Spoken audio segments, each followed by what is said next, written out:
Welcome to Destiny, guys. My name is Thaval Chothani, and today I am talking about the founder of Microsoft. Do you know? Yes, one and only Bill Gates. આજે આપણે લોકો discuss કરશું bill gates ઉપર જે માઇક્રોસોફ્ટના founder છે.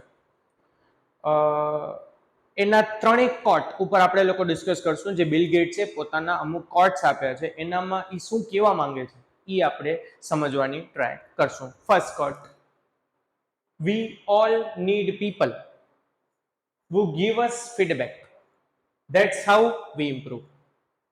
બહુ જ જોરદાર કોટ, બહુ જ જોરદાર થોટ અને વિચાર છે બિલ ગેટ્સના, જે માઇક્રોસોફ્ટના ફાઉન્ડર છે. એ શું કહે છે?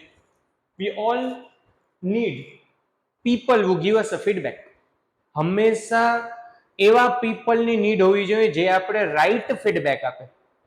ને આપણે લોકો શું કરીએ, કોઈ પણ કામ કરીએ, ના ના અમને તો કોઈને ફીડબેકની જરૂર નથી, અમે જે કહીએ એ બેસ્ટ જ હોય. એવું નથી હોતું.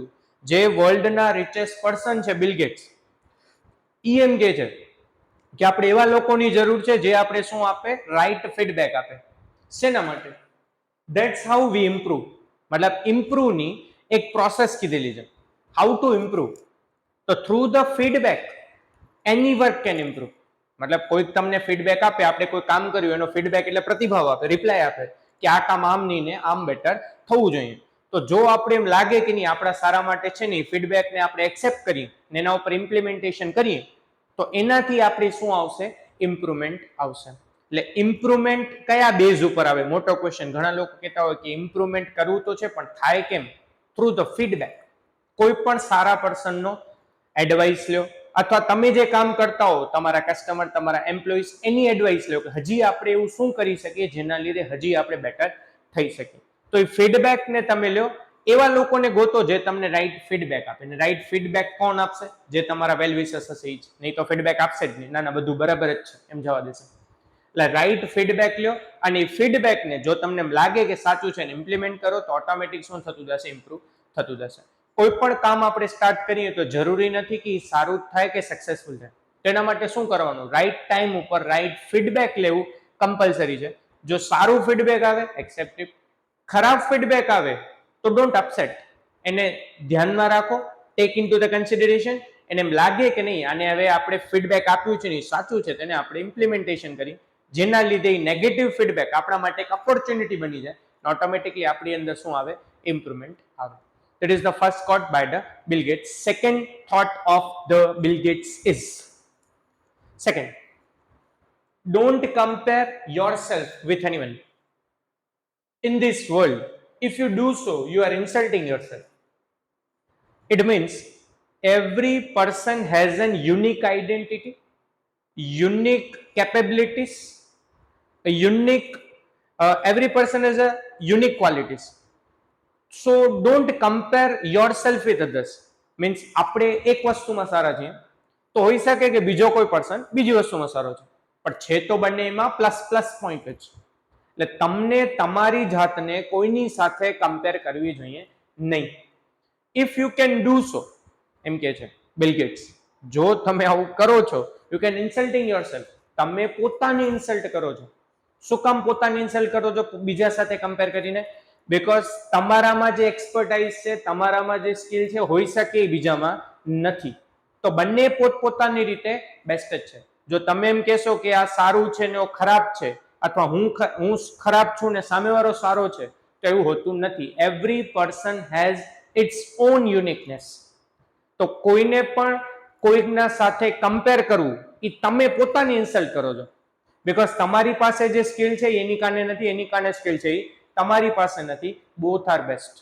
સો ઘણીવાર કમ્પેરિઝન થાય ને કમ્પેરિઝનથી પછી લોકો પેનિક થાય ને પછી દુઃખ આવે. તો એવું કોઈ દિવસ કમ્પેરિઝન કરવું જોઈએ નહીં. બીકોઝ નહીં તો એના જેવું થાય. If you comparing your self with others તો કોના જેવું થઈ જાય? લાઈક આલ્બર્ટ આઇન્સ્ટાઈને પણ એક વખત કીધું હતું, કોઈ પણ ફિશ છે એને આપણે જજ કરીએ છીએ કે એ ટ્રીને ક્લાઇમ્બ કરે. તો હવે ફિશ છે એનું કામ શું છે? તરવાનું, નહીં કે ક્લાઇમ્બ કરવાનું ટ્રી. તો આપણે ખોટી રીતે બીજાને જજ કરીએ છીએ અને એના બેઝ ઉપર ખોટી રીતે આપણે એને પોતાના સાથે કમ્પેર કરીએ, જેના લીધે શું થાય છે? કમ્પેરિઝન જ વેલિડ હોતું નથી. કોઈક ને કોઈક રીતે બધા પોતપોતાનામાં યુનિક એબિલિટી સાથે જ ડેવલપ થયા હોય છે. સો don't comparing yourself with others ને એમ ન કહો કે આ મારા કરતા સારો છે કે આ મારા કરતા ખરાબ છે. બધા સારા છે. જો તમે આવું કરશો because you comparing the unlikely things, જે બે અલગ અલગ વસ્તુઓ છે એને તમે લોકો કમ્પેર કરો છો. સો don't compare yourself with others, trust in yourself. And if you can do comparing yourself with others, you are insulting yourself only. આપણે પોતાને ઇન્સલ્ટ કરીએ.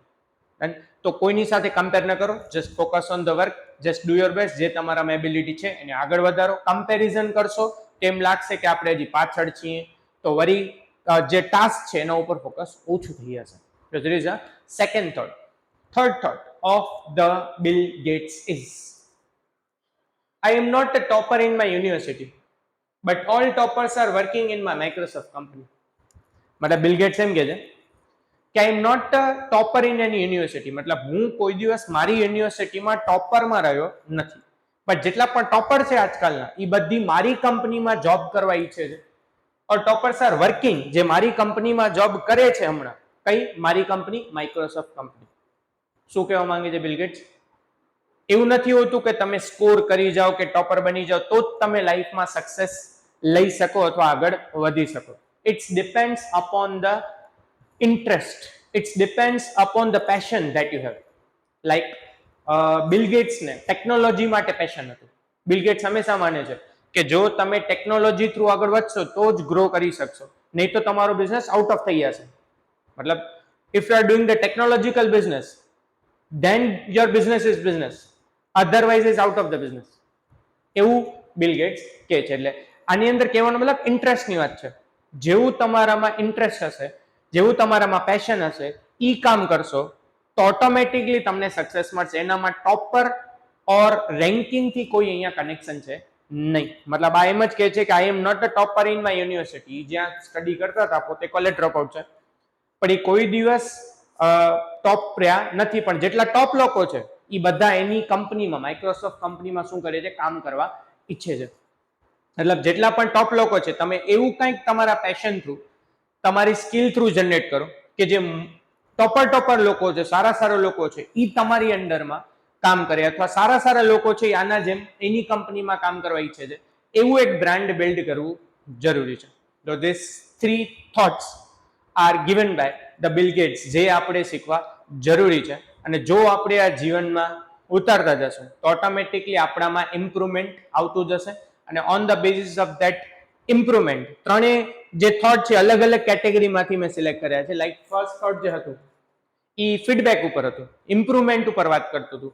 સેકન્ડ થોટ જે આપણે કર્યું એની અંદર વાત હતી કે તમારી જે સ્કિલ છે અથવા તમારી જે જાત છે એને કોઈની સાથે કમ્પેર કરવી નહીં. અને થર્ડ પોઈન્ટની અંદર વાત હતી નોટ અ યુનિવર્સિટી ટોપર, મતલબ વાત હતી સ્કિલ ઉપર, પેશન ઉપર. તો આ ત્રણેય વાતને ધ્યાનમાં રાખીને આપણે લોકોને શું કરવું જોઈએ? આ અડપ્ટ કરવું જોઈએ. તો આપણે ઘણું બધું ગ્રો કરી શકશું. આ બિલ ગેટ્સ આપણે શીખવાડવા માંગે છે. Thank you so much.